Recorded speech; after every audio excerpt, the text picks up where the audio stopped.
Salut à tous les amis, j'espère que vous allez bien. On se retrouve aujourd'hui pour une nouvelle vidéo. On va traiter des dernières informations qui sont sorties lors de ces dernières heures en Catalogne. Donc on va évoquer la réunion entre Pini Zahavi ainsi que Laporta à la suite du match entre le Barça du week-end dernier, gagné tranquillement contre Retafe.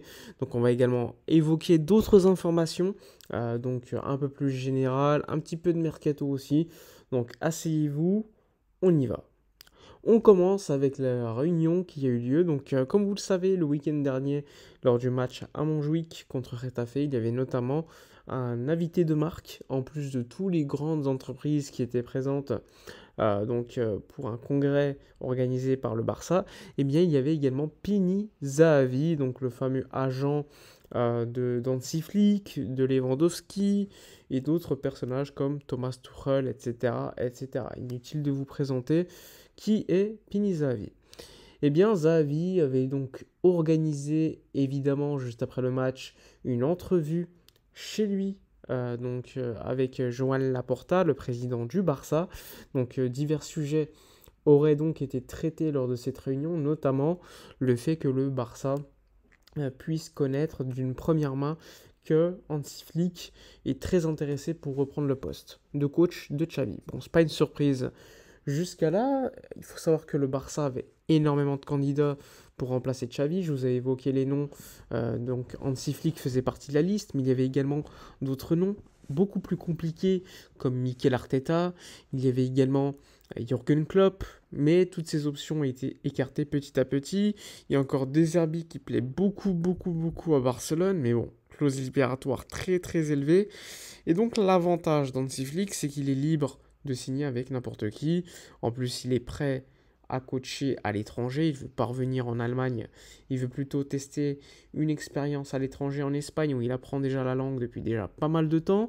Il y a également Thomas Tuchel qui est intéressé par le poste, mais Pini Zahavi était vraiment en rendez-vous avec Laporta pour montrer l'intérêt d'Hansi Flick et que le Barça en plus est très intéressé également réciproquement par le coach allemand. Maintenant qu'on a dit cela, il faut savoir que le Barça est dans une optique d'observation du marché aujourd'hui. Alors oui, le fait qu'il y ait déjà eu plusieurs réunions entre Xavi, Deco, Laporta concernant Hansi Flick, c'est pas un hasard. Je pense que c'est un indice également pour nous dire que c'est vraiment le grand favori pour reprendre le poste de Xavi, mais ça ne signifie pas qu'il va devenir le prochain coach, comme vous le savez. Ça va dépendre de beaucoup de choses. Mais normalement, ça devrait être lui. Évidemment, on peut être surpris dans le football, tout peut aller vite, mais le grand favori aujourd'hui, c'est bien Hansi Flick. Maintenant qu'on a dit cela, il faut également savoir que le Barça est en observation, comme je vous l'ai dit, mais également parce qu'ils sont en attente de savoir le fair play financier qu'ils auront en disponibilité pour l'été prochain. Parce que comme vous le savez, Flick veut certes coacher le Barça, mais il veut également renforcer l'équipe. Ce qui est logique, comme le Barça veut également renforcer l'effectif, etc. Rien de plus logique. Selon le fair play financier qui y aura donc pour le Barça, eh bien, certains joueurs seront pistés.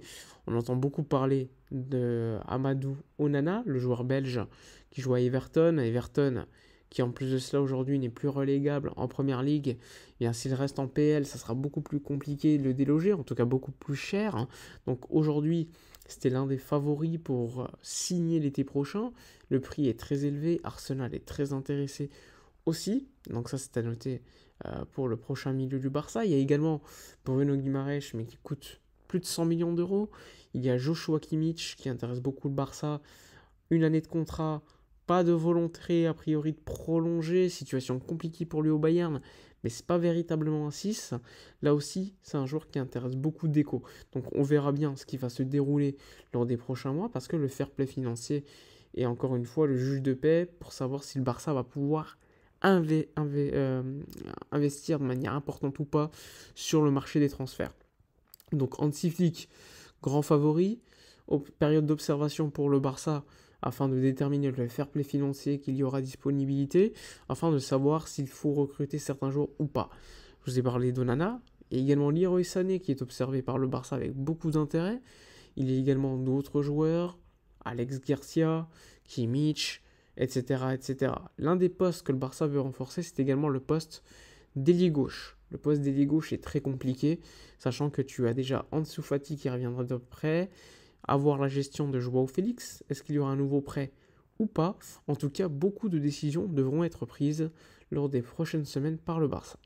Il faut savoir également que le Barça est dans une situation compliquée puisqu'ils vont perdre un nouveau membre du board assez important, vu que la directrice de l'ère, le secteur Espai Barça et du budget va quitter le club lors des prochaines heures, pour des raisons personnelles, encore une fois, selon la presse en tout cas. Donc c'est une mauvaise nouvelle pour le Barça qui continue de perdre des directeurs. On se rappelle de Ferran Reverter, le CEO du Barça à l'arrivée de Laporta, qui est parti après l'affaire CVC. Il y avait beaucoup de choses.